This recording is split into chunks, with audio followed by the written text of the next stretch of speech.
please let them rip. What did you think of the fight? First off, I thought it was a great fight. And it's interesting, you know, being over here in the media side, there's a lot of people who are highly critical about, and they're just like bashing a little bit on the work that both Triple G and Canelo did, which I thought was brilliant, by the way. But nevertheless, the scoring, a lot of people aren't satisfied with it. I thought Triple G won, but yeah, I think it's something that the fans can definitely enjoy. I mean, what do you think, Sean? It was a pretty exciting fight. Well, you know, we love boxing, yeah. So we can appreciate the real sweet science.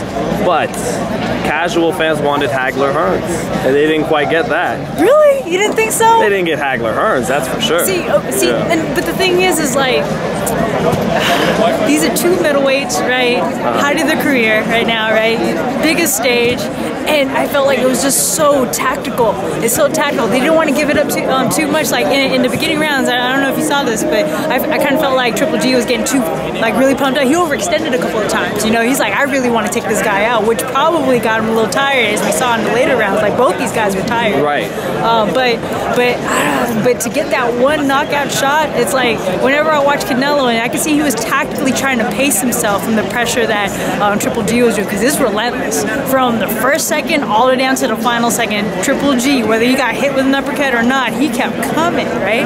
And I thought what was really brilliant with Canelo was he was working a lot on just moving, just boxing a little bit, and I almost felt like he was using that to set up for his uppercuts, which he did a couple of times, but I was thinking, man, if you land that uppercut left hook, right hand, right? But I'm thinking, okay, he needs to be a lot more conservative, because he needs it's either I'm going to use it on my hands or I'm going to use it on my legs. I still got a minute and a half left in this round. You never realize I got six rounds left, you know what I mean? So that's what compelled me, is the decision making every second between each fighter, and I wanted to see who's going to fold, especially in the last round, because these guys talk about composure. It's like Conor McGregor can take a lesson on this. The composure between these two guys was just off the charts. I'm sorry, you guys want to get in? No. Go ahead. Well, Anna, you know. Sorry. And I wanted to see if someone was actually going to hit with a good shot, because you could tell they were tired. And all it would take is just one really good shot to see someone fold. But yeah, I was at... No, you're fine. I can edit this, so don't worry about it. Yeah, I understand. But, so, talking tactics real quick, like, did Canelo retreat too much? Should he have stood his ground more and plant his feet and throw more? I thought he did really good, and there's pockets of it. You know, it's a hard style to do, especially against someone like Triple G in a 36-minute fight where the whole world's watching. You know what I mean? But what I really liked with Canelo when he did bring it is when he was boxing, he was moving backwards. Whenever he would just kind of coast against the ropes and using his defense, he would still at least pop his jab, but that takes energy.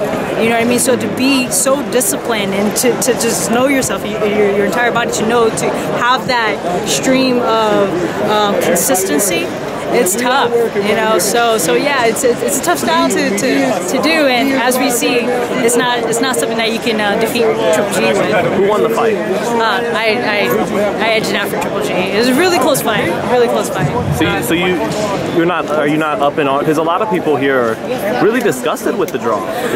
You know, after being in the ring and having my share of the judging and so forth, it's like you got to understand that's just part of it. It's just part of it. And so the best thing that like a fighter, for instance, the best thing they can do is have the people galvanize about this, get them emotionally attached, and have them watch the next fight. You know what I mean? That's what I want to leave on. Who wins the rematch in your opinion?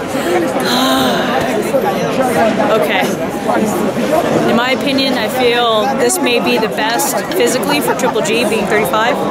I don't think he can fight this way much longer. Right. If there's going to be a stopping point, it'll be this. If he fights the same way again against Canelo, because Canelo, he's going to have, I had 12 rounds with this guy. He's going to have this comfort level. He'll be more prone to do more stuff. You know what I mean? And I think what saved Canelo tonight was his youth. If the age gap was a little bit more closer, it would have been a much different story. You know what I mean? So if anything, I think Canelo actually grows stronger physically and mentally. And Triple G, not saying that he can't take the rematch, he's going to have to change his style.